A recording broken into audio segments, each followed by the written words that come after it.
The grand hall of Moonspire Keep glittered with 1,000 candles, their flames casting dancing shadows across marble floors, polished to mirror brightness.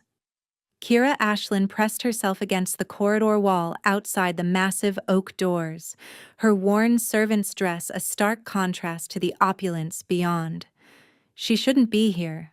Omegas weren't permitted anywhere near the rejection ceremony, but her curiosity, and perhaps something deeper, something she couldn't name, had drawn her like a moth to flame. "Another one?"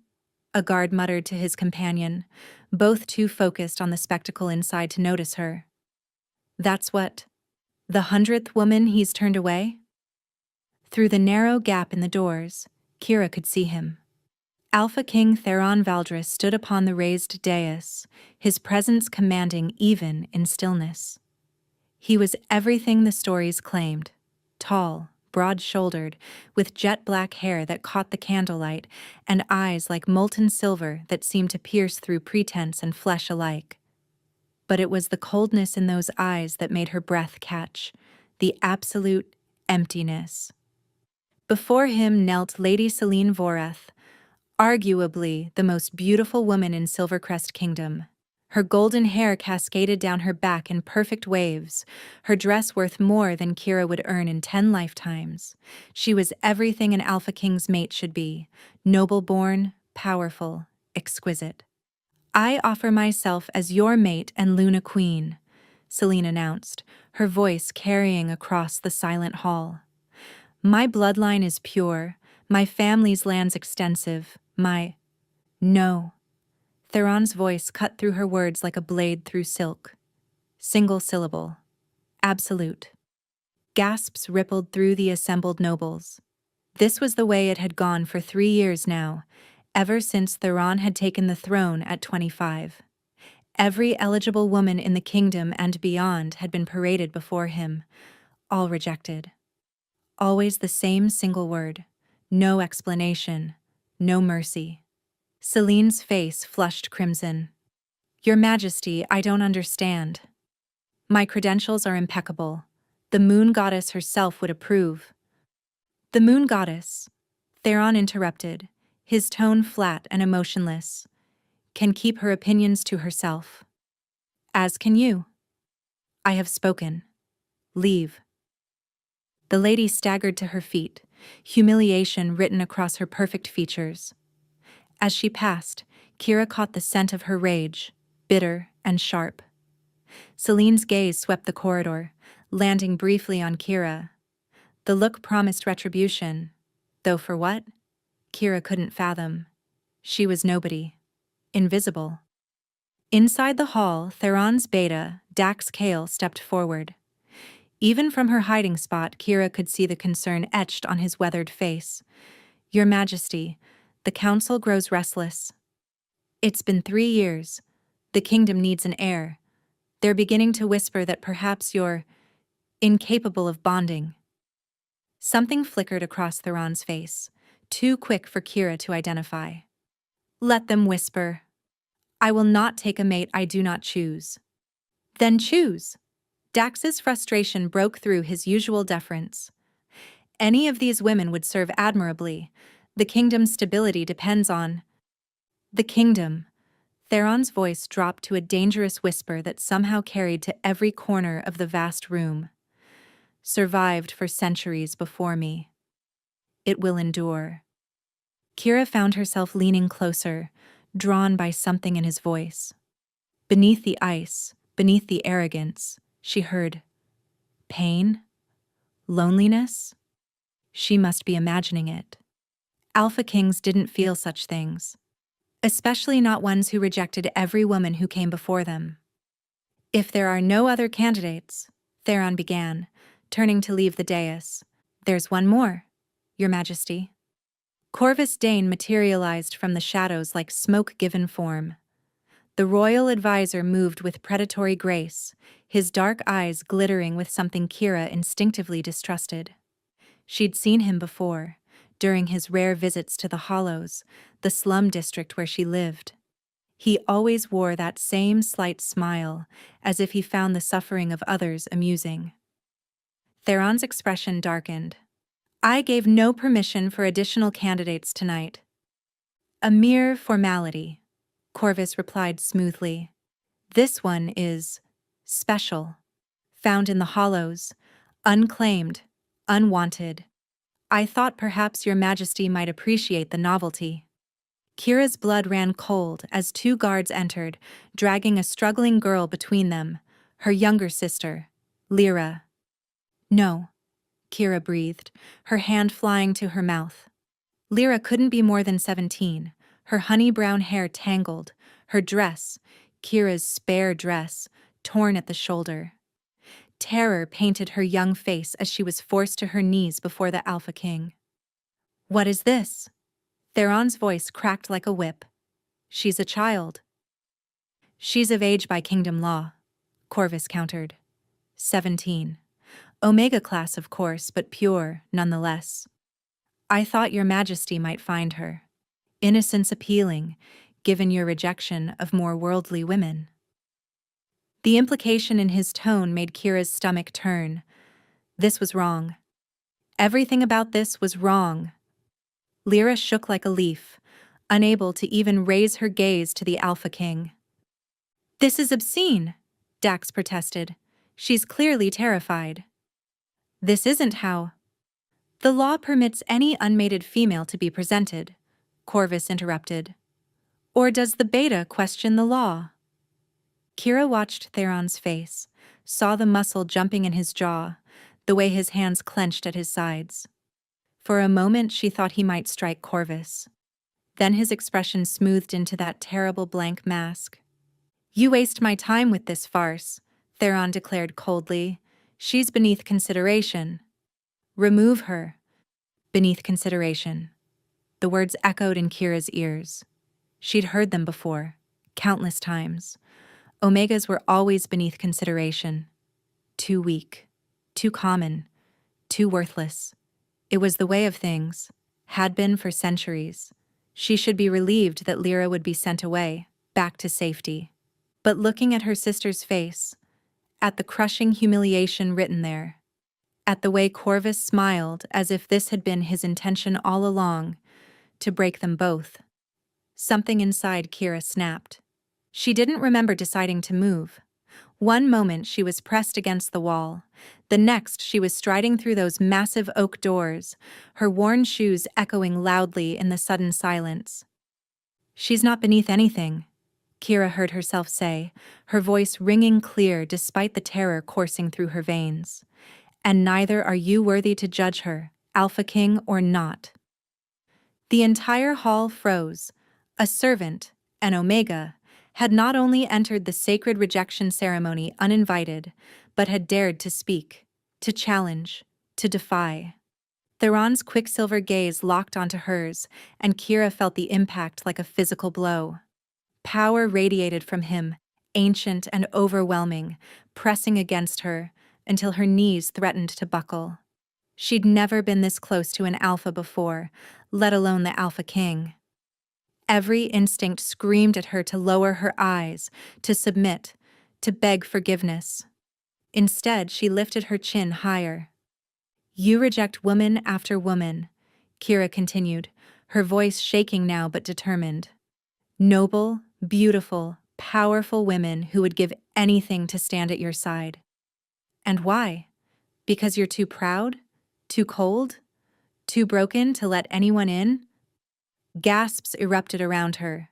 Someone, probably Dax, made a strangled sound of horror. Corvus's smile widened, as if this too was part of some grand design. But Kira only had eyes for Theron. She watched emotions flicker across his face faster than she could name them. Shock, rage, and something else. Something that made her breath catch. Recognition. My sister came here because she was dragged, Kira continued, softer now, taking a step closer despite every rational thought telling her to run.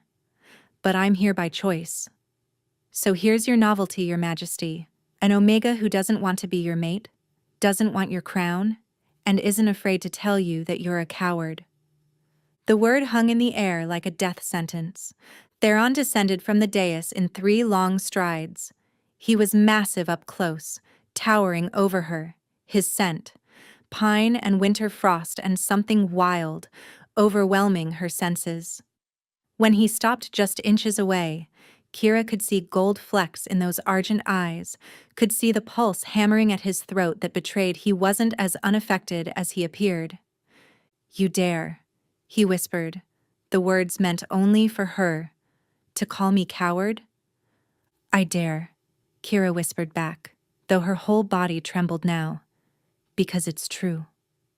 For one endless moment they simply stared at each other. The hall had gone so quiet Kira could hear her own heartbeat thundering in her ears. Then Theron's hand rose, and she braced for the strike that would end her life. Instead, his fingers, calloused, gentle, touched her cheek. The world exploded. Pain and pleasure, fire and ice, eternity compressed into a single instant.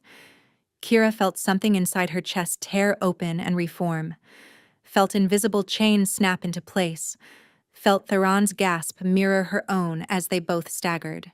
The bond, the mate bond. It had snapped into place between an alpha king and an omega nobody. The impossible had just become inevitable. Theron's eyes, wide with shock and horror, met hers one last time before he jerked his hand away as if she'd burned him. "No," he breathed. Then louder, his voice raw with something between fury and despair. "No!" And Kira, standing in the center of the grand hall with every eye upon her and the mate bond singing between them like a living thing, realized she'd just made either the best or worst decision of her life. The guards seized Kira before she could process what had happened. Strong hands gripped her arms, hauling her backward even as her entire body screamed to stay close to Theron. The mate bond. She could feel it now. A golden thread connecting her heart to his, pulled taut, and the separation sent agony lancing through her chest. "Wait," she gasped, but the guards weren't listening. They dragged her toward the doors while the assembled nobles erupted into chaos. "Did you see? The bond actually formed with an omega. Impossible. The moon goddess has made her choice. This is an abomination." Through it all, Kira kept her gaze fixed on Theron. He stood frozen on the dais, his face a mask of shock that was rapidly transforming into something darker. His hands were clenched at his sides, his whole body rigid as if fighting some internal battle. Their eyes met across the hall, and Kira felt the mate bond blaze between them. For just an instant, his walls crumbled, and she glimpsed what lay beneath, a maelstrom of emotion so intense it stole her breath. Longing, terror, rage, and something that looked almost like relief. Then his expression shuttered completely. "Take her to the holding cells," Theron commanded, his voice devoid of all emotion, as if the bond between them didn't exist, as if she were nothing. "Charge her with trespassing, disruption of sacred ceremony, and disrespect to the crown." The words struck like physical blows. Kira's vision blurred, whether from tears or the pain of his rejection, she couldn't tell. The guards yanked her through the doors, but not before she saw Corvus lean close to Theron, whispering something that made the Alpha King's jaw clench. The corridors of Moonspire Keep blurred past. Down marble staircases through increasingly narrow passages, until finally they reached the dungeons. The air here was damp and cold, smelling of mold and despair. The guards threw her into a cell with such force she stumbled, catching herself against the rough stone wall. The door clanged shut with a finality that made her flinch. "Kira!" Lyra's voice echoed from somewhere nearby. "Kira, where are you?" "I'm here," Kira called back, her voice cracking. "I'm okay." "Are you hurt?" "They put me 3 cells down." "What happened? What did you do?" "Everyone's saying..." Lyra's words dissolved into sobs. They're saying you formed a mate bond with the Alpha King. But that can't be true. That's impossible. You're Omega, you can't. I don't know what happened, Kira interrupted, sliding down the wall until she sat on the cold stone floor. Her whole body ached, but it wasn't from the rough treatment. It was the bond, stretched thin by distance and rejection. Every cell in her body screamed to go to Theron, to be near him, to complete what had started. But he didn't want her. He'd made that devastatingly clear. Kira wrapped her arms around herself, trying to contain the pain radiating through her chest. This was worse than anything she'd imagined. She'd heard stories of rejected mate bonds, of course. They were cautionary tales told to young wolves about the dangers of defying the goddess's will. But she'd never truly understood until now. It felt like dying. Hours passed in darkness. Kira drifted in and out of consciousness, her body trying to cope with the dual assault of the new bond and its immediate rejection. She was dimly aware of Lyra calling to her, of other prisoners muttering, of guards changing shifts. None of it seemed real. Then she heard footsteps, different from the guards' heavy boots. Lighter, purposeful. The cell door opened. Kira's head jerked up, hope flaring painfully bright in her chest. But it wasn't Theron. A woman stood in the doorway, elderly but upright, with steel-gray hair braided crown-like around her head. She wore simple robes marked with the symbol of the royal healers. "My name is Marin," the woman stated, her voice gentle but firm. "I'm here to examine you." "I'm not injured," Kira replied automatically. "No," Marin agreed, stepping into the cell. "But you are bonded to an Alpha King who is currently tearing his private chambers apart in rage." She knelt beside Kira with surprising grace for her age. "May I?" Too exhausted to protest, Kira nodded. Marin's hands were cool and professional as she checked Kira's pulse, peered into her eyes, placed a palm over her heart. The healer's expression grew troubled.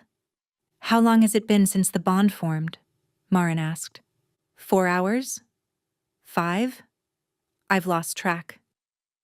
"And in that time, has he come to you? Acknowledged the bond in any way?" Kira let out a bitter laugh. "He ordered me thrown in a cell." "Does that count?" Marin's lips pressed into a thin line. "Foolish boy," she muttered. "Absolutely foolish." She met Kira's stare, and Kira saw genuine concern there. "Child, do you understand what you've done? The bond between an Alpha King and his true mate is not like ordinary bonds.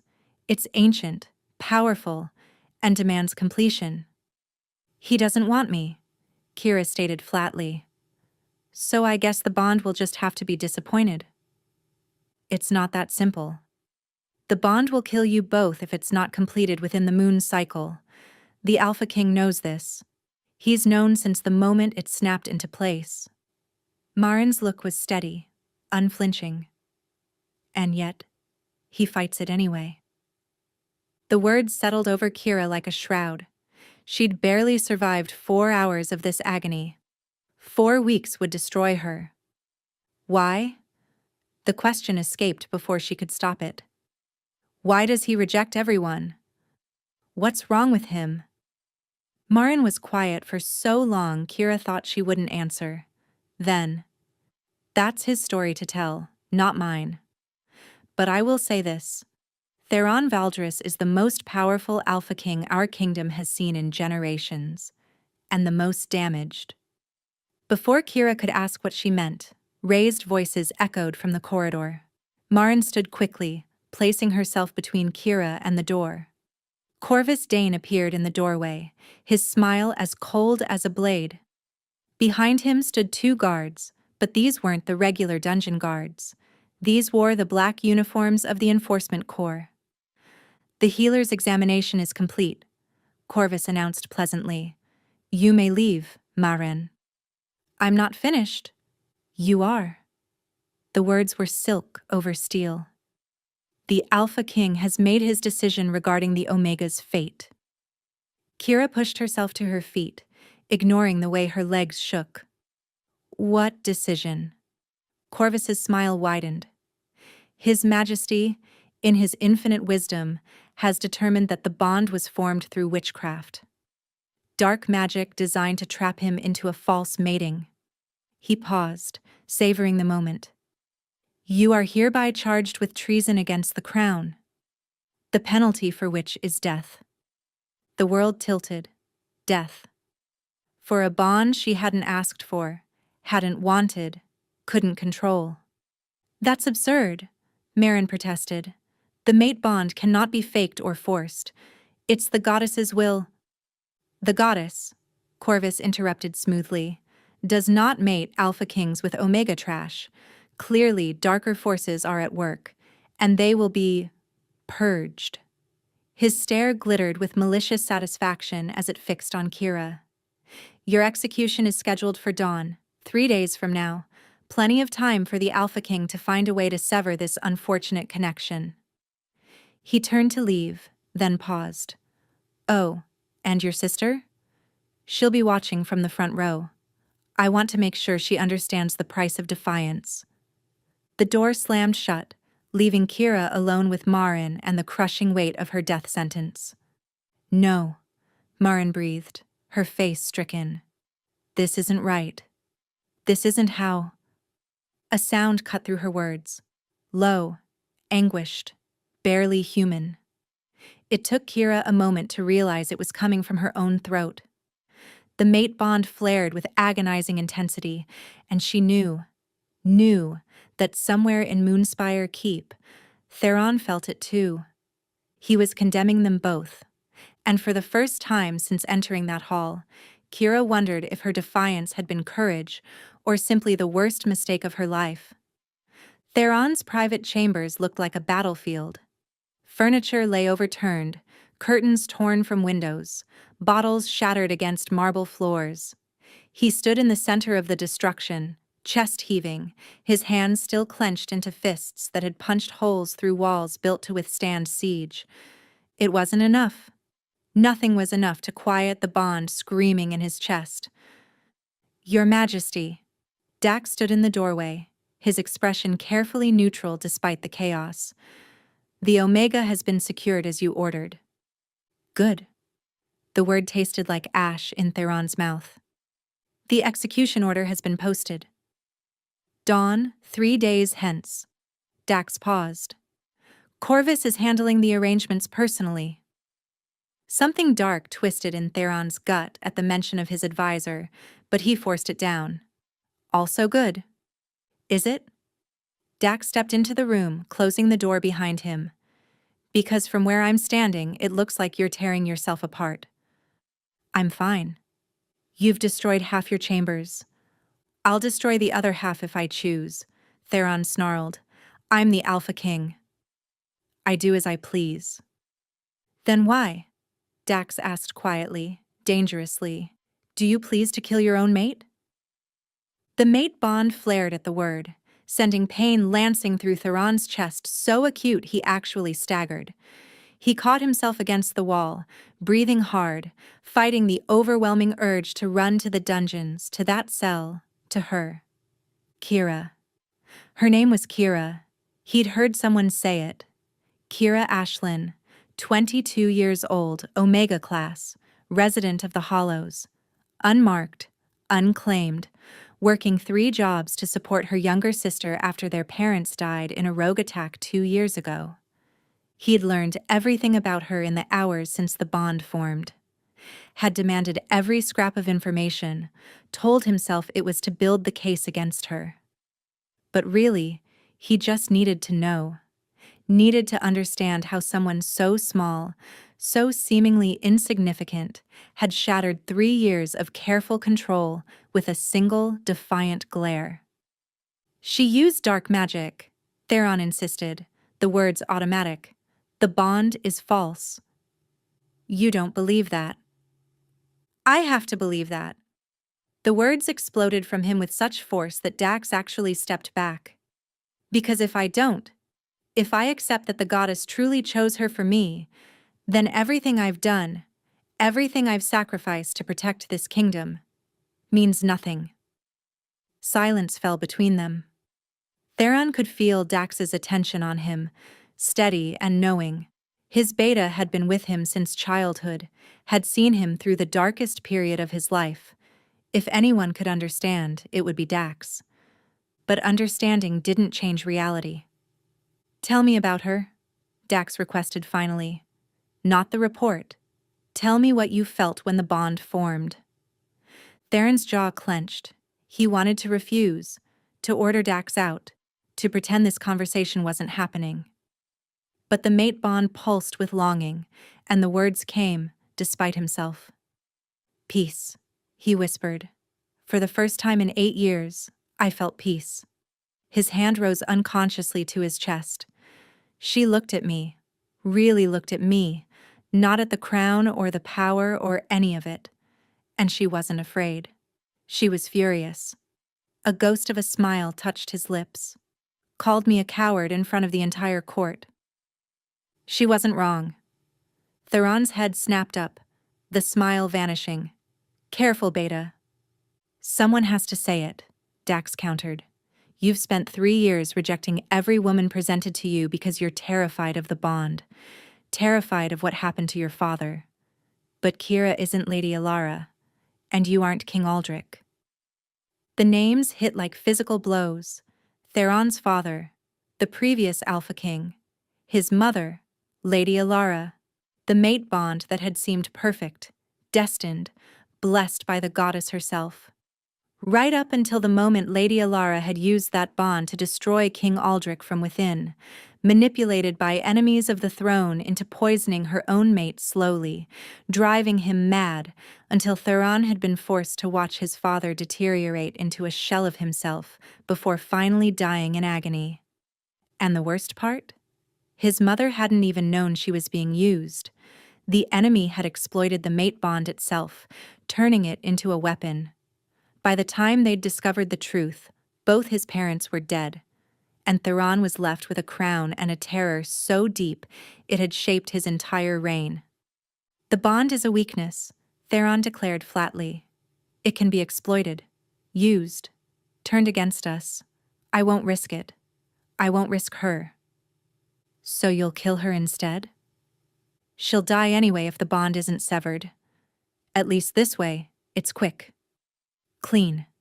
She won't suffer months of—" Theron's voice broke. He pressed his palms against his eyes, fighting for control. "She won't suffer what my father did. There are other ways," Marin claims. "Marin can say nothing." Theron whirled on his beta. "There is no other way.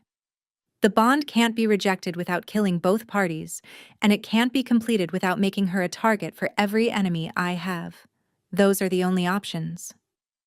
"Then choose death together rather than apart," Dax responded simply. "At least that would be honest." Before Theron could respond, the mate bond suddenly flared with such agonizing intensity that he actually cried out, dropping to one knee.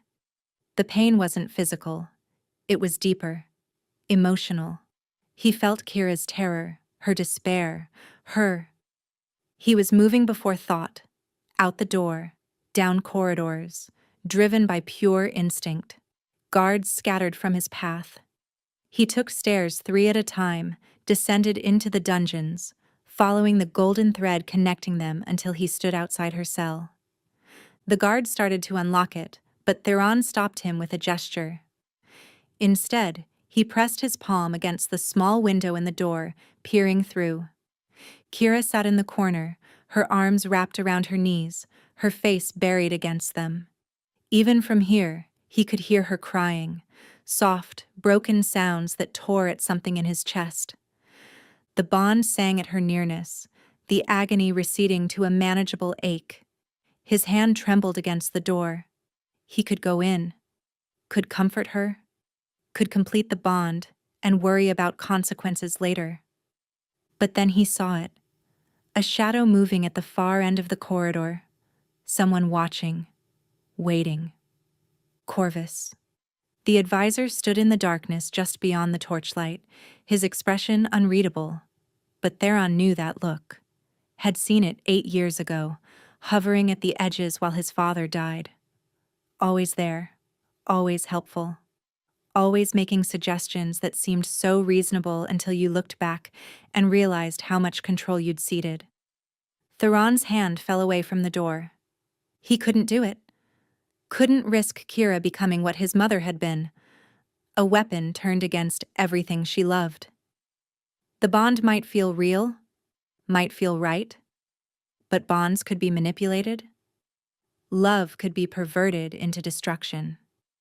Better to end it quickly, better for them both. Your Majesty? The guard's voice seemed to come from very far away.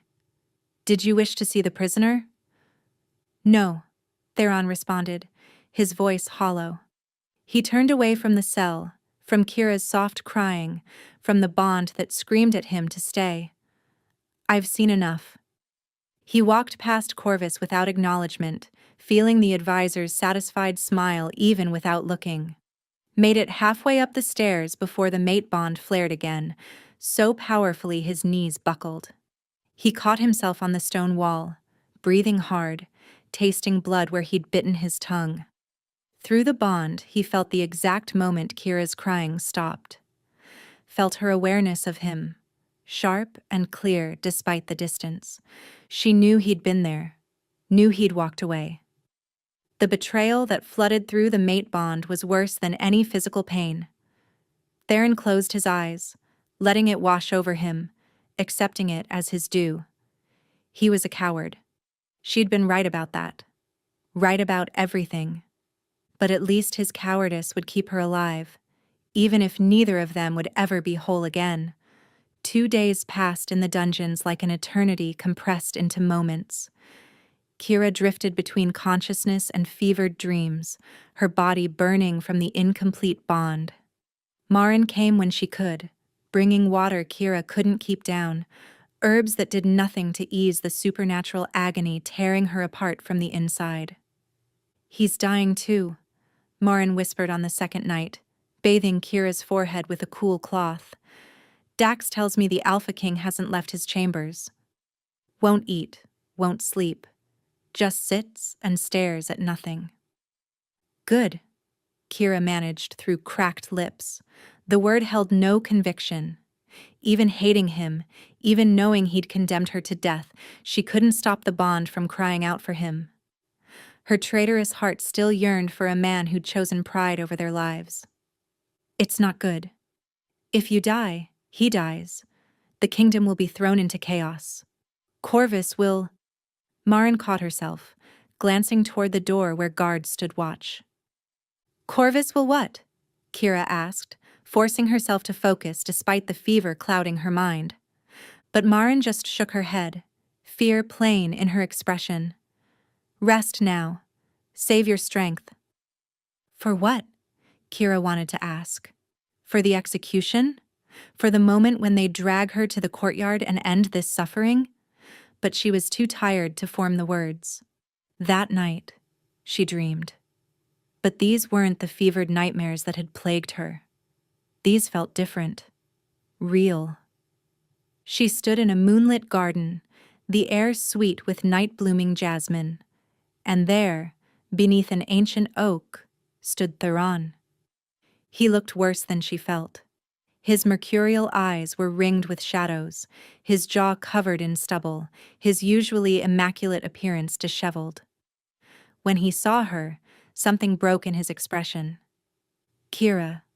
Her name on his lips sent warmth cascading through the bond. I'm sorry.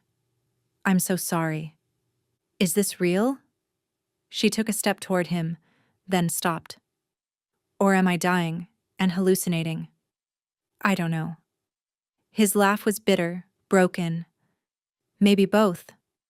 The bond, when we sleep, it creates a bridge, a place where we can meet. He lifted his hand as if to touch her, then let it fall. I shouldn't be here. Shouldn't give you hope when there is none. Then why are you... Because I'm selfish. The admission seemed torn from him. Because even knowing I'm killing us both, I can't stay away. Because you're dying and it's my fault and I... His voice cracked. I can't breathe without feeling you suffer. Kira wanted to rage at him, to scream about the injustice of it all, but looking at his face, seeing the genuine anguish there, she found she didn't have the strength for anger anymore.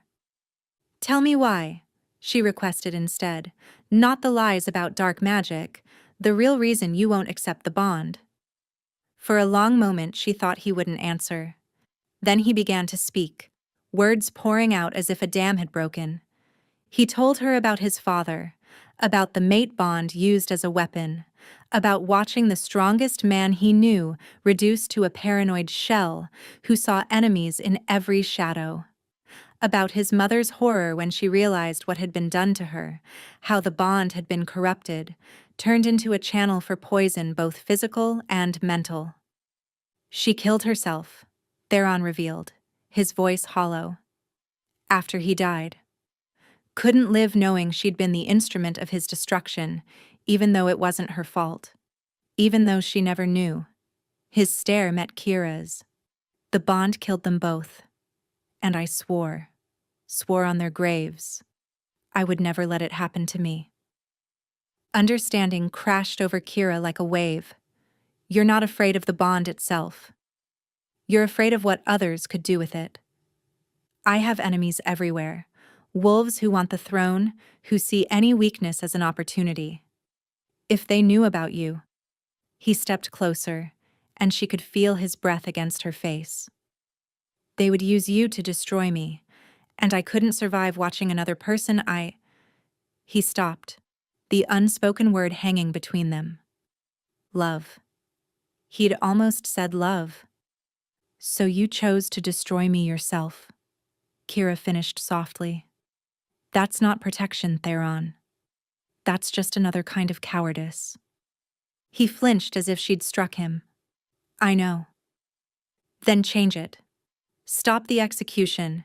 Complete the bond. We'll face whatever comes together. You don't understand the forces at play here. Corvus quote. Is not your beta. Is not your friend. Why do you trust him? Theron's expression shuddered. He's served the crown for 20 years. He's the one who uncovered the plot against my father. Too late to save him, Kira interrupted, a sudden chill running down her spine. Theron, what if... But before she could finish the thought, the dream shattered like glass. Kira gasped awake in her cell, her heart pounding. Morning light streamed through the high window. The last morning. Tomorrow was her execution day. Kira? Lyra's voice came from the neighboring cell, hoarse from crying. Are you awake? I'm here, Kira called back, pushing herself upright despite the way her body screamed in protest. The mate bond felt different now, stretched so thin it was nearly transparent. In a day's time, when they took her life, it would snap completely. And Theron would follow her into death. At least they'd die together, even if apart. At least his suffering would end too. It was small comfort, but it was all she had. Footsteps echoed in the corridor. Kira's breath caught. Was it time already? But these steps were lighter than the guards. Familiar. Marin appeared at the cell door, her face grim. Behind her stood Dax and someone else. Someone hooded and cloaked. We're getting you out, Marin announced without preamble. Both of you. What? How? No time for questions. Dax was already unlocking the door. The execution is scheduled for dawn tomorrow. That's less than 12 hours. We need you gone before then. The hooded figure stepped forward, pushing back their hood. Kira gasped. It was Celine Vorath, the noblewoman Theron had rejected in the ceremony. Don't look so shocked, Celine remarked dryly. I may be vain, but I'm not stupid. Corvus Dane has been poisoning this kingdom for years, and if the Alpha King dies without an heir, Corvus will seize power. Your bond might be inconvenient, but it's legitimate. That makes you a threat to his plans. I don't understand. Corvus orchestrated this entire situation, Dax interrupted. The presentation of your sister. Your defiance, the bond forming publicly so he could claim witchcraft. He's been maneuvering to get rid of Theron for years, but the king's refusal to bond made him vulnerable to different attacks. This was his chance to force a crisis. Then we have to tell Theron. We tried. Marin confessed quietly. He won't listen. His grief over his parents blinds him to the truth. Corvus has made himself indispensable, and Theron can't see that the same advisor who uncovered the plot against King Aldrich was probably the one who orchestrated it in the first place. The implications hit Kira like a physical blow. We have to stop him. We will, Celine affirmed grimly. But first, we get you and your sister to safety. There's a safe house in the Northern Territories. You'll hide there while we gather evidence against Corvus. And Theron? The three of them exchanged glances. We'll die within days of your death, Dax admitted flatly. The bond won't let him survive it. But maybe his death will finally open the kingdom's eyes to Corvus's treachery. Number. Every fiber of Kira's being rejected that outcome. She'd felt Theron's anguish in that dream, understood the fear that drove his actions. He was wrong, stubborn, infuriatingly self-sacrificing, but he didn't deserve to die, and neither did she. There has to be another way, Kira insisted. There isn't, Marin replied sadly. Now come. We're out of time. But as they led her from the cell, as Lyra was freed and they moved through secret passages in the dungeon walls, Kira's mind raced. The tunnels beneath the keep were ancient, Dax explained as they hurried through darkness, built centuries before Corvus's time. The advisor had never studied the old blueprints, too arrogant to think he needed to know the bones of this place. But Dax had memorized every passage. She'd defied an Alpha King once before, changed the course of both their lives with a single moment of courage. Maybe it was time to be defiant again. The safe house was actually a forgotten wine cellar beneath an abandoned estate on Moonspire's northern border. Dax had led them through a maze of tunnels that emerged into the musty darkness of barrel-lined walls and cobweb-draped corners. You'll be safe here until nightfall, he announced, lighting torches that cast dancing shadows across stone. Then we move you north properly, away from the capital. What about the execution? Lyra asked, her voice small and frightened. When they find Kira gone, Corvus will rage, but he can't do anything without revealing his own involvement, Celine explained, arranging blankets in a corner. Despite her noble bearing, she worked with efficient practicality. He's been so careful to maintain plausible deniability. Public escape makes him look incompetent, not cunning. Kira barely heard them. She sat against the cold wall, feeling the mate bond stretch thinner with each moment away from Theron. The pain had become a constant companion, a burning in her chest that made breathing difficult. How long? She asked Marin, who was checking her pulse with a frown. Until what, child? Until the bond kills me anyway. Marin's silence was answer enough. Days, Dax acknowledged quietly. Maybe a week if you're strong. The link won't survive this distance and rejection for long. He crouched before her, his weathered face kind. I'm sorry. We're buying time, not saving your life. But maybe in that time, we can save the kingdom. By letting your Alpha King die too. Kira's laugh was bitter. Some salvation. He made his choice. Based on lies. Kira pushed herself upright, ignoring the way the room spun. You claim Corvus orchestrated this, that he probably killed Theron's parents too. Does Theron know? Really know? He suspects, I think, Dax admitted, but suspicion isn't proof. And Corvus has spent 20 years making himself irreplaceable. Every advisor, every council member, every guard captain, Corvus either placed them or has leverage over them. The kingdom is a web with him at the center. Then we need to cut the spider out. With what evidence? Celine moved closer, her expression troubled. I've been investigating Corvus for 2 years, ever since my own father died under suspicious circumstances. The man is meticulous. Every trail leads nowhere. Every witness disappears or recants. He's untouchable. Kira's mind raced, trying to think past the pain and fever. There had to be something, some crack in Corvus's armor. And then she remembered. The dream. Theron's words. The bond, she ventured suddenly. Corvus knows about mate bonds. Has to if he used one to kill the previous king. That kind of knowledge isn't common. You think he studied them? Marin's eyes sharpened with interest. More than studied. He'd need detailed knowledge to corrupt one, to turn it into a weapon. That means research. Books. Notes. Evidence.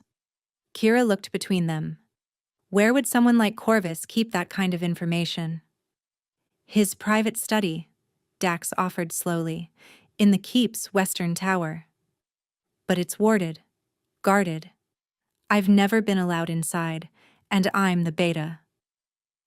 Then we break in, Kira proposed. That's suicide, Celine protested. Even if we got past the guards, the wards. Are designed to keep wolves out, Marin interrupted, her expression calculating. But Kira isn't a wolf. Not fully. She's Omega. Weaker in power, yes, but also harder to detect magically. The wards might not register her at all. Might? Lyra's voice rose in panic. You want to send my sister into the most dangerous place in the kingdom on might? I want to send her nowhere, Marin stated firmly. But the girl has a point. If evidence exists, it's there, and time is running out for all of us. Kira felt the mate bond pulse weakly, as if even that link was fading. Somewhere in Moonspire Keep, Theron was dying by inches, and in a few hours, Corvus would discover her escape and accelerate whatever plan he had in motion. How do we get back into the keep? She asked. Dax and Marin exchanged glances. Some silent communication passed between them, and Dax's shoulders slumped in resignation. There's a way, he conceded, but you won't like it. 2 hours later, Kira found herself in a laundry cart, buried under soiled linens that reeked of sweat and worse. The cart jolted over cobblestones as Dax wheeled it through Moonspire's servants' entrance, trading jovial insults with guards who knew him well enough to wave him through without inspection. Almost there, he murmured, too quietly for anyone but Kira to hear. Western Tower, service entrance. When I stop, count to 10, then slip out and up the stairs. 3rd floor, red door. That's Corvus's study. The cart stopped. Kira counted, then moved, her weakened body protesting every movement. But adrenaline pushed her forward. She emerged into a dim corridor, pressed herself into shadows, and climbed. The keep felt different in daylight. Less grand, more lived in. Servants bustled past, too focused on their duties to notice one more figure in worn clothes. Kira kept her head down, her heart hammering as she climbed stairs that seemed endless. 3rd floor, red door. No guards visible, but Marin had been right about the wards. Kira could feel them even without magical training. A pressure in the air, a warning that screamed wrongness. They'd fry any wolf who tried to pass. She reached for the handle and pushed through. The wards flickered but didn't trigger. Omega magic, or lack thereof, had granted her passage. Inside, Corvus's study was everything she'd expected and worse. Shelves lined every wall, filled with books and scrolls that radiated age and power. A massive desk dominated the center, its surface covered in papers and curious instruments, and along the far wall, locked behind glass, were bottles of liquid that glowed with the same sickly silver black she'd seen in descriptions of the poison that killed King Aldrich. Moon goddess, Kira breathed. He'd kept it. Kept the very poison he'd used. either as trophy or tool for future use.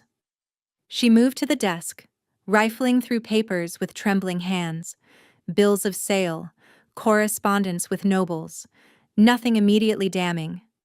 Then her fingers found a leather journal, its cover embossed with a symbol she didn't recognize. She opened it and felt her blood chill. Dates, names, methods of death or manipulation. It was all there, 20 years of treachery laid out in Corvus's precise handwriting, the plot against King Aldrich, the corruption of Lady Alara's bond, bribes paid, threats made, enemies eliminated. And there, near the end, a new entry dated 3 weeks ago. The young king remains stubbornly unbonded. New strategy required. If a bond can be forced into public formation and then corrupted, the kingdom will accept his death as tragedy rather than assassination. The Ashland girl shows promise. Defiant nature will ensure public confrontation. Arrange sister's presentation to provoke response. Kira's hands shook so badly she nearly dropped the journal. He'd planned it all. Every moment from Lyra's capture to Kira's defiance had been orchestrated. Corvus had known she'd intervene, counted on it, used her own protective instincts as a weapon. Looking for something? She spun. Corvus stood in the doorway, his expression mild, almost amused. Behind him, 2 guards blocked the exit. "Clever girl," he remarked, stepping inside. "I wondered if you'd figure it out. Must admit, I didn't expect you to escape the dungeons quite so efficiently. Dax's work, I assume? I'll have to deal with him later." Kira clutched the journal to her chest. "Theron will know. When he sees this." "Theron sees nothing I don't show him," Corvus interrupted. "The boy is drowning in guilt and grief. So easy to manipulate, just like his father." He moved closer and Kira backed against the desk. "You should have stayed in that cell, little Omega." Died quietly. "Now I'll have to get creative. The bond will reveal the truth when you kill me. He'll feel it through our connection." "Will he?" Corvus's smile widened. "Or will he simply feel you die and assume it's his rejection finally completing its work? Grief makes people stupid, child. I've built an empire on that truth." He gestured to the guards. "Take her to the Eastern Tower. The old execution chamber. We'll stage it as suicide. Couldn't bear the shame of rejected mate bond. Threw herself from the window. Tragic. Romantic even." The guards moved forward. Kira looked frantically for escape, but there was none. Her weakened body, the bond draining her life force, the guards between her and freedom.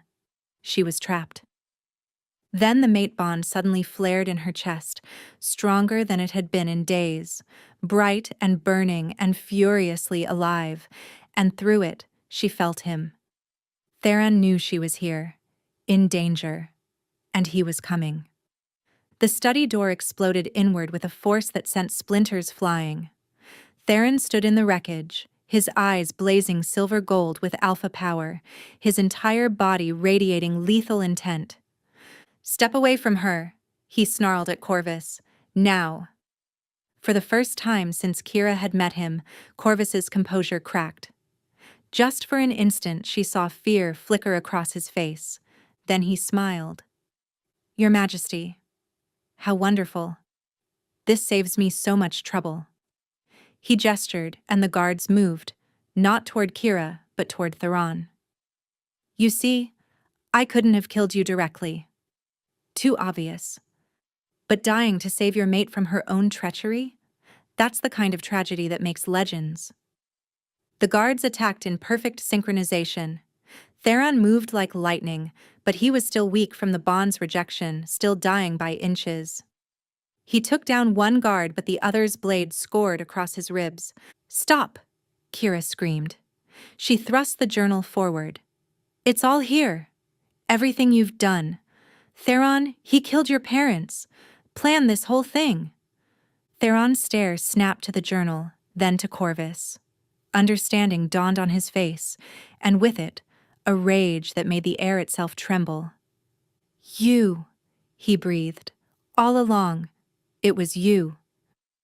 "Of course it was me," Corvus admitted, his mask finally dropping completely.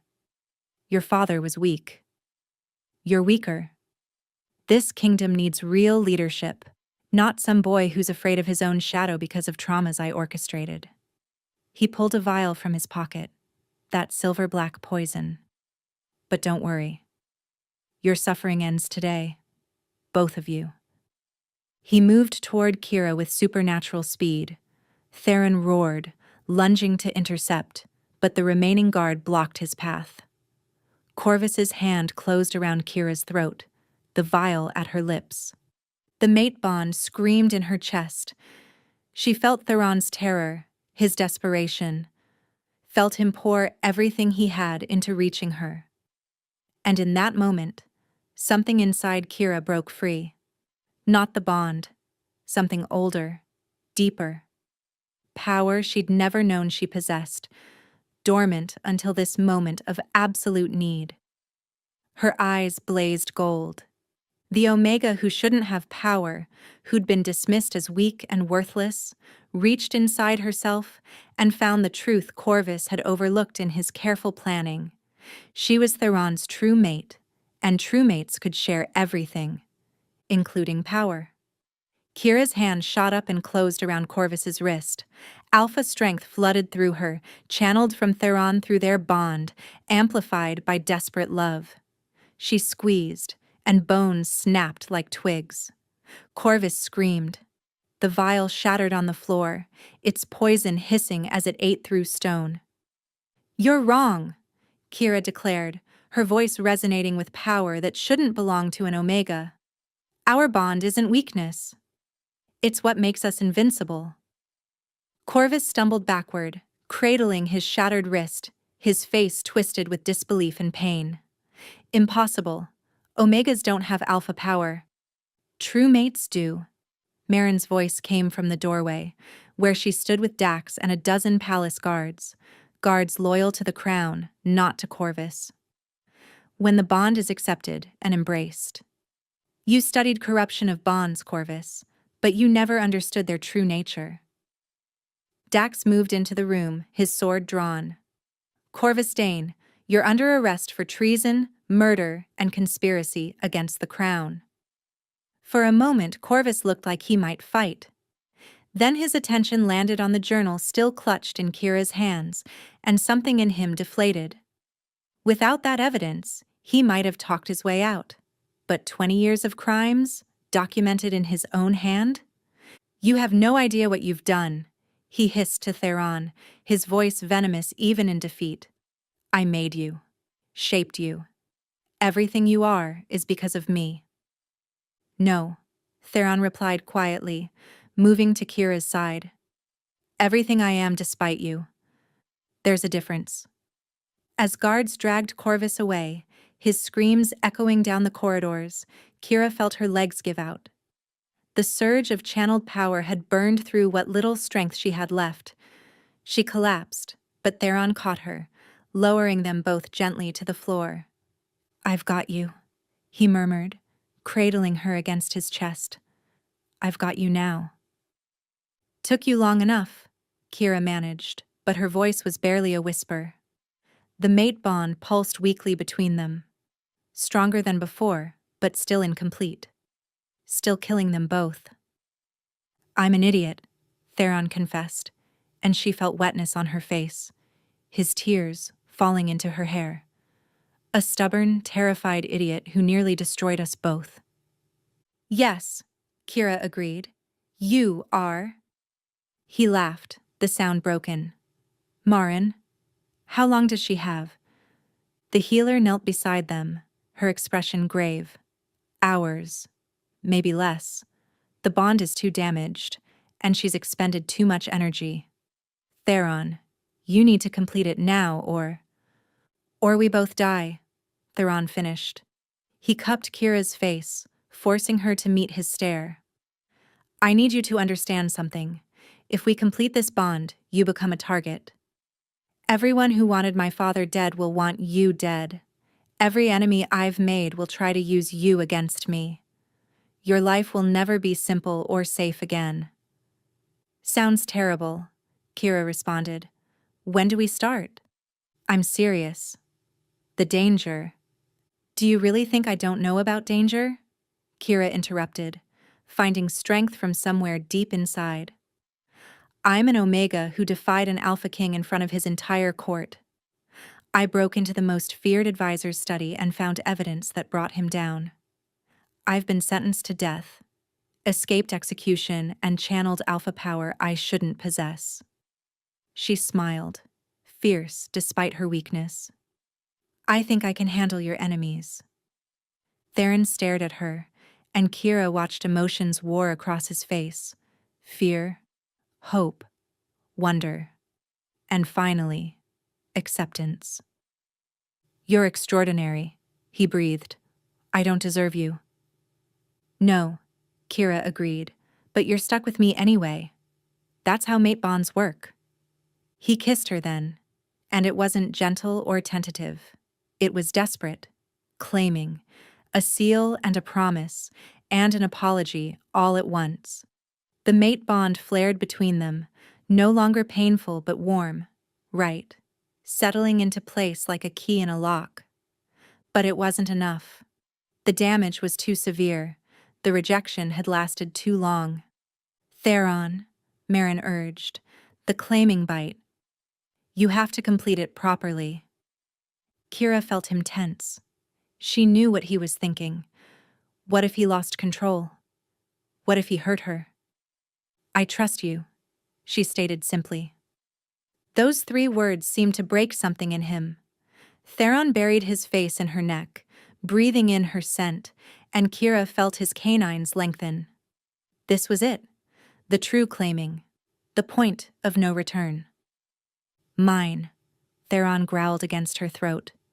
Yours, Kira confirmed. Now stop being dramatic and bite me already. He did.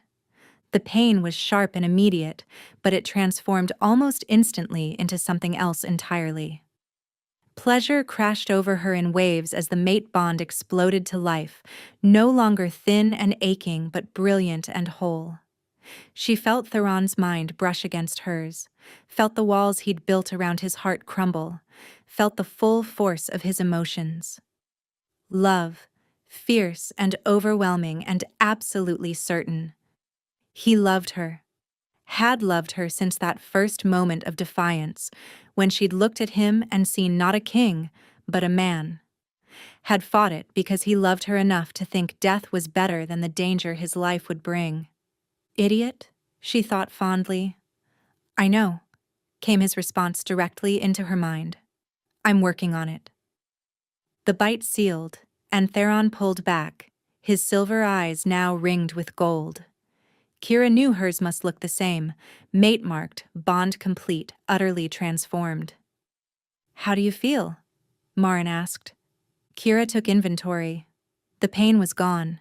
The burning in her chest had been replaced by a warm, steady presence that she knew was Theron. Her body still felt weak, but it was the weakness of exhaustion, not dying. Alive, she answered. I feel alive. Theron helped her stand, keeping one arm around her waist. We need to address the court.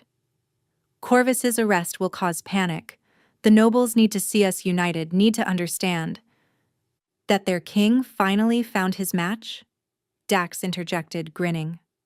I think they'll figure it out when they see the claiming marks. Kira's hand flew to her neck, feeling the tender spot where Theron's bite had sealed their bond. By werewolf law, she was now his mate, his Luna Queen, an Omega Luna Queen, the first in recorded history. They'll never accept it, she murmured quietly. The nobles, the council, I'm nobody. Worse than nobody. You're mine, Theron declared firmly. That makes you everything. He turned to Dax. Summon the court. All of them. We do this now, before anyone has time to plot against it. As they prepared to leave the study, Lyra burst through the door, Celine trailing behind her. Kira! You're alive. I felt it when the bond completed. It was like lightning across the whole city. Kira caught her sister in a fierce hug. I'm okay. We're okay. Better than okay, Celine observed, though her expression was troubled.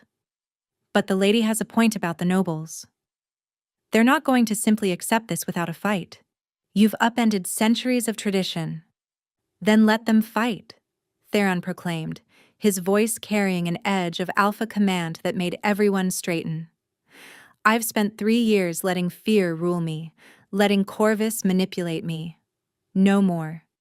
He looked at Kira, and the love in his stare made her breath catch. I choose her. I choose us. And anyone who has a problem with that can challenge me directly. The mate bond hummed with approval, with rightness. This was what they were meant to be. Not separate, not weakened by distance or fear, but united. Stronger together than apart. Then we'd better make one hell of an entrance, Kira suggested.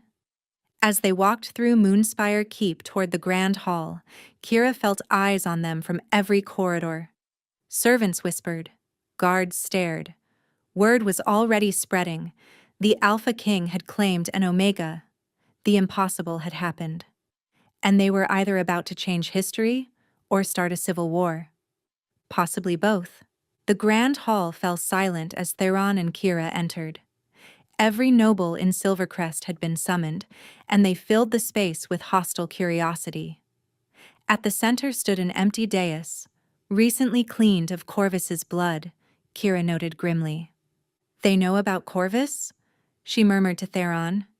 Dax told them enough. That he was arrested for treason. The details can wait. His hand tightened on hers. Ready? No, Kira thought. But she nodded anyway.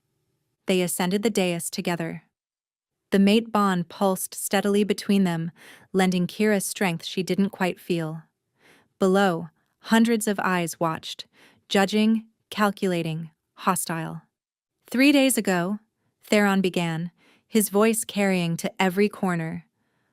I ordered the execution of my true mate. Gasps and whispers erupted. He waited for silence before continuing. I did this out of fear. Fear that the bond would be used against me as it was against my father. Fear that made me blind to the real enemy, Corvus Dane, who orchestrated my parents' deaths and has been manipulating this kingdom for 20 years. The whispers grew louder.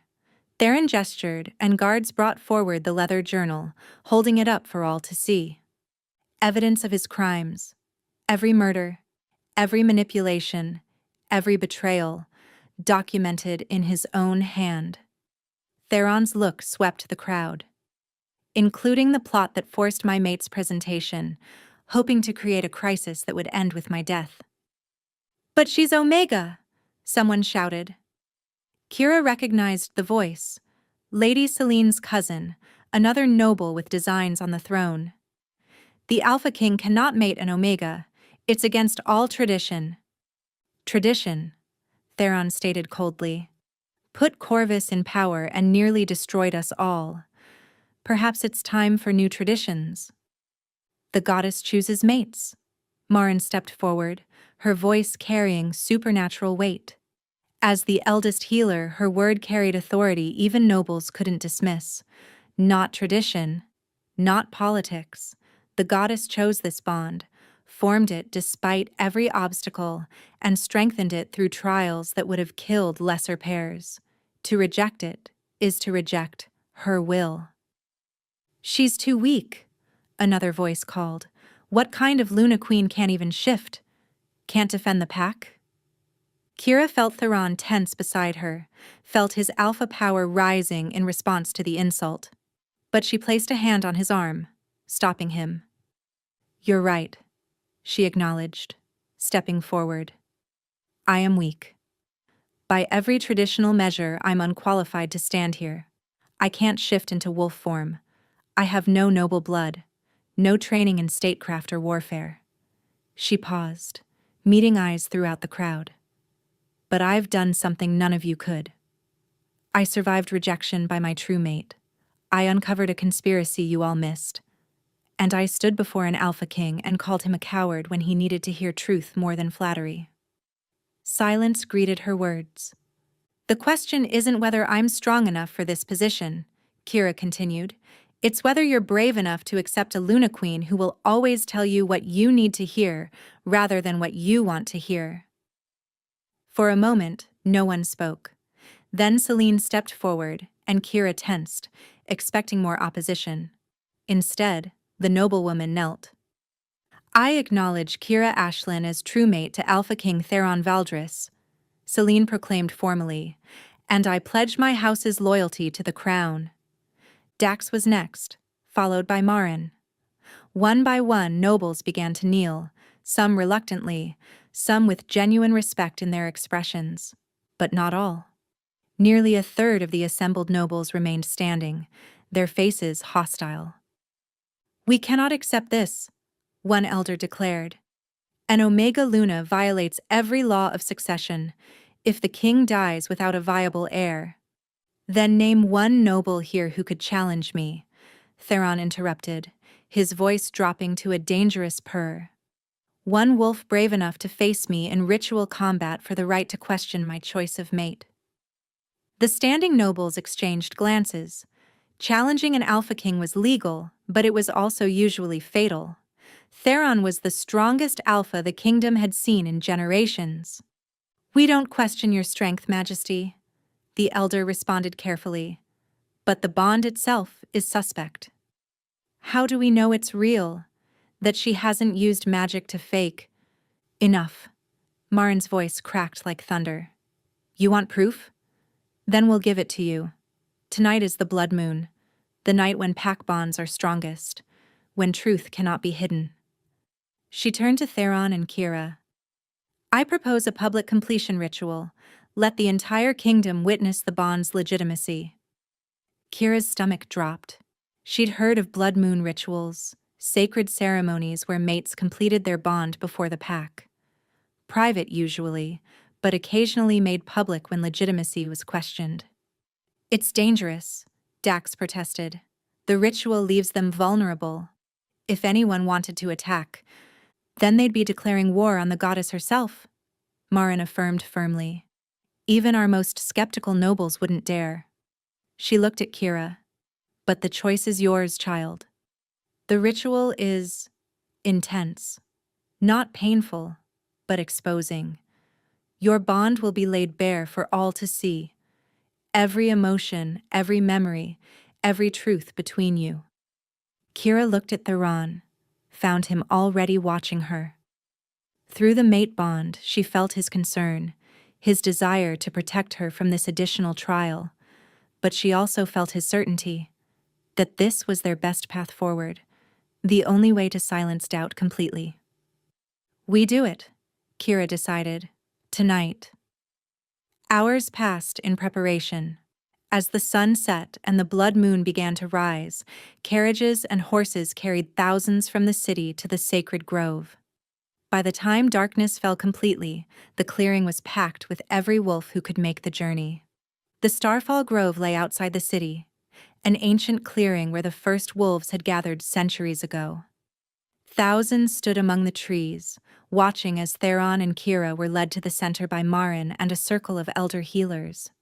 The blood moon hung huge and crimson overhead, painting everything in shades of red and shadow. The ritual is simple, Marin explained, drawing symbols in the earth around them. You'll stand in the circle as the moon reaches its peak. Your bond will manifest visibly, and the pack will witness its truth. She paused. But understand, if the bond is false or corrupted in any way, the blood moon will reject it. The backlash could kill you both. It's real, Theron affirmed. Then you have nothing to fear. The healers withdrew, leaving Kira and Theron alone in the circle. Around them, thousands of eyes watched. Kira could feel their judgment, their doubt, their hope. Some wanted them to succeed. Others wanted them to fail, to prove their suspicions correct. Scared? Theron murmured. Terrified, Kira admitted. You? Absolutely. He took her hand. But I'd rather die here with you than live another day without you. The moon reached its peak, and the ritual began. Light exploded from where they stood, golden and brilliant and pure. The mate bond became visible, a shimmering thread that pulsed with life. But it wasn't just light. Images formed in the air around them, memories pulled from their souls. Kira in the grand hall, chin lifted in defiance, Theron's shock and wonder as the bond formed. Their separation, the agony on both faces, the dream garden where they'd confessed truths. Corvus's study, the moment she'd channeled Theron's power. The claiming bite, sealing them forever. And emotions, so strong they seemed to have weight. Love, trust, fear overcome, strength found in unity. The pack gasped. Some wept. Because they could feel it too.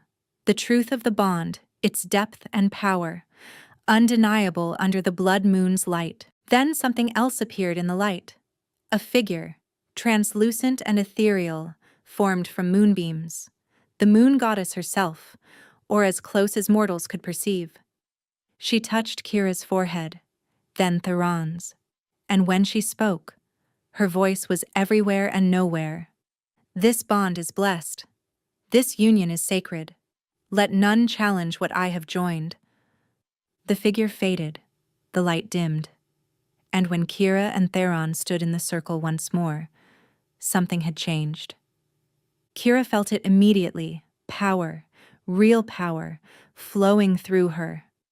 Not channeled from Theron this time, but her own. The goddess's touch had awakened something dormant, gifting her with abilities that transformed her from Omega into something else entirely. What? She looked at her hands, saw them glowing faintly with golden light. True mate, Marin breathed, wonder in her voice. Not just bonded, but blessed. The goddess has made you his equal in truth, not just in title. Around them, every wolf in the grove, from the highest nobles to the lowest servants, dropped to their knees, not in submission, but in recognition. Their Luna Queen had arrived. The aftermath of the blood moon ritual should have brought peace. Instead, 3 days later, it brought war. Southern border under attack. Dax burst into the strategy room where Kira and Theron were meeting with advisors. 2 noble houses, the ones who refused to kneel, have allied with rogue wolf packs. They're calling it a cleansing, claiming you've corrupted the kingdom with an unnatural bond. Kira felt a chill run through her. How many? 300 wolves, maybe more. They've taken 2 villages already. Dax's expression was grim. This is organized, planned. They've been preparing since the ceremony. Theron slammed his fist on the table, making maps and markers jump. They dare attack while hiding behind religious justification? They're claiming the blood moon ritual was fake, that we tricked the pack somehow. Dax glanced at Kira apologetically. Some are calling you a witch who's ensorcelled the king. The word witch hit like a slap. Kira had spent her life hiding her healing abilities, terrified of that exact accusation. Now it was being weaponized against her anyway. Then we prove them wrong, she stated, standing. We ride out and face them. Absolutely not, Theron responded immediately. You're not going into battle. It's too dangerous. I'm the Luna Queen. Where you go, I go. Kira met his look steadily. That's how this works now, remember? Partners. Equals. She felt his resistance through the mate bond, his desperate need to protect her. But she also felt the moment he recognized the truth, that sending her away while he fought would undermine everything they'd established. She couldn't be, both equal partner and delicate flower to be sheltered. You stay beside me, Kira countered, at all times. I agree, Theron conceded finally, though reluctance showed in every line of his body. They rode south with 200 loyal wolves, leaving the capital under Maren and Celine's protection.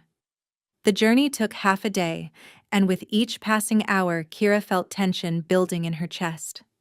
Not fear, or not just fear. Something else. Power gathering. Waiting. They found the rebel forces camped in a valley, their position strong. At their head stood Lord Aldwin, the elder who'd opposed the bond most vocally. "Theron Valdris," Aldwin called across the field. "We offer you one chance. Denounce the false bond, put aside the Omega pretender, take a true mate of noble blood. Do this, and we return to peace." "And if I refuse?" Theron called back. "Then we remove you both. The kingdom deserves better than a king who's forsaken tradition for lust." Rage flared through the mate bond, Kira's and Theron's mixing until she couldn't tell which was which. She placed a hand on his arm, feeling him vibrate with barely contained violence. "Let me try something," she suggested quietly. "Kira, trust me, please." She rode forward alone, ignoring Theron's protest. The rebel wolves watched her approach with contempt clear on their faces. "Lord Aldwin," she announced, "you call me pretender. Witch. Unnatural. But what if I could prove my power comes from the goddess herself?" "There is no proof I would accept from Omega filth," Aldwin spat. "Then watch." Kira closed her eyes, reaching for the power the goddess had awakened during the blood moon ritual. She'd been practicing in secret, learning its contours, but hadn't yet shown anyone its full extent. She opened her eyes, and they blazed pure gold. Light erupted from her hands, but not the channeled alpha power she'd used against Corvus. This was different. Healing light, pure and radiant. She directed it toward the ground between the two forces, and where it touched, flowers bloomed. Not ordinary flowers, moonflowers, sacred to the goddess, blooming out of season and glowing with inner light. Gasps rippled through both armies. "The goddess blessed me," Kira proclaimed, her voice carrying with supernatural resonance. "Made me Luna not despite being Omega, but because of it. Because this kingdom needed someone who understands what it means to be overlooked, underestimated, cast aside." She looked at the rebel wolves. "How many of you have felt that way? How many of you fight for lords who see you as tools, not people?" Silence. Then, slowly, wolves in the rebel army began to lower their weapons. "Lies!" Aldwin roared. "She tricks you with magic. Kill her, kill them both." But only about 30 wolves moved forward, Aldwin's personal guard and the most fanatical followers. The rest stood frozen, doubt written across their faces. Theron's forces charged to meet the attack. Battle erupted in chaos of claws and fangs and blood. Kira found herself in the thick of it, her newfound power flowing through her in ways she barely understood. When wolves on either side fell wounded, her healing light touched them. Not choosing sides, healing all who needed it, even enemies. "What are you doing?" Theron demanded, fighting his way to her side. "They're trying to kill us." "And I'm showing them a better way," Kira replied. Aldwin broke through the melee, heading straight for her. His eyes were wild, fanatical. "You've corrupted everything. Die so this kingdom can be pure again." He lunged, claws extended. Theron roared, trying to intercept, but he was too far away. Time seemed to slow. Kira saw the attack coming, saw that she couldn't dodge, saw Aldwin's claws descending toward her throat. And the mate bond exploded with power. Light erupted from both Kira and Theron simultaneously, their powers merging through the bond into something greater than either possessed alone. The blast caught Aldwin mid-leap, didn't kill him, but threw him backward with such force he crashed into a tree 20 feet away and didn't get up. The battlefield froze. Every wolf stared at them, at the two figures surrounded by golden light, clearly blessed by forces beyond mortal understanding. Enough! Theron's voice rang with alpha command that could not be denied. The blood moon proved our bond legitimate. The goddess herself blessed our union. Yet still you attack. Why? Because change is terrifying, Kira added more gently. Because everything you've known says an Omega can't be Luna Queen, and accepting it means accepting that everything else you believe might be wrong too. She looked at the rebel wolves. But strength isn't about following tradition blindly. It's about having the courage to recognize truth even when it's uncomfortable. One by one, the rebel wolves began to kneel. Not all, some fled into the forest, refusing to accept defeat. But most bent the knee to their king and his Omega Queen. Lord Aldwin, conscious but broken, glared at them with undimmed hatred. "This isn't over," he rasped. "Others will rise. Others will be met with justice, not vengeance," Kira interrupted. "You'll stand trial for treason, but you'll live. That's the difference between your rule and ours." As guards took Aldwin away, Theron pulled Kira close. "You're terrifying," he murmured. "Do you know that?" "Good," Kira replied, leaning into him. "Maybe people will stop underestimating me." The ride back to Silvercrest felt different. Victorious, yes, but more than that, certain. They'd faced their first real challenge as king and queen, and emerged not just surviving, but stronger.